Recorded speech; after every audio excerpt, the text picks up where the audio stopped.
রুবেল ভাই কি বলে, রুবেল ভাইয়ের কথাগুলো শুনে যান, খুবই গুরুত্বপূর্ণ কথা।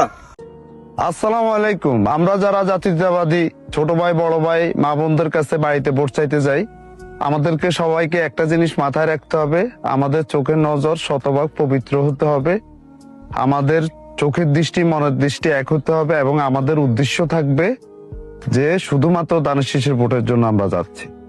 যথেষ্ট পরিমাণ বিনয় হতে হবে এবং আপনি যে বাড়িতে যাবেন ওই বাড়িতে ওদের ফল ফুল এগুলাতে কোনোভাবে হাত দেওয়া যাবে না। আপনার পরিচিত লোক হইলেও হাত দেওয়া যাবে না। আমাদের উদ্দেশ্য হলো শুধুমাত্র ভোট চাওয়া। কোনো বাড়িতে যাই ভোট চাওয়ার পর বা আগে আপনি অপ্রাসঙ্গিক কোনো কথা বলা যাবে না।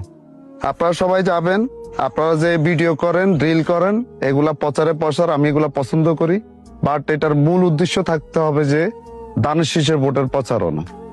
ঠিক আছে, আপনারা সবাই অন্তত এটুকু মাথায় রাখবেন, আপনার শরীরে চলনে বলনে কথায় বার্তায় বিনয়ী থাকতে হবে।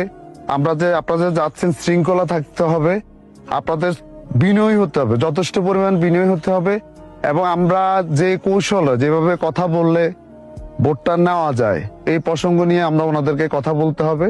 তো সবাই ভালো থাকবেন, আল্লাহ হাফেজ।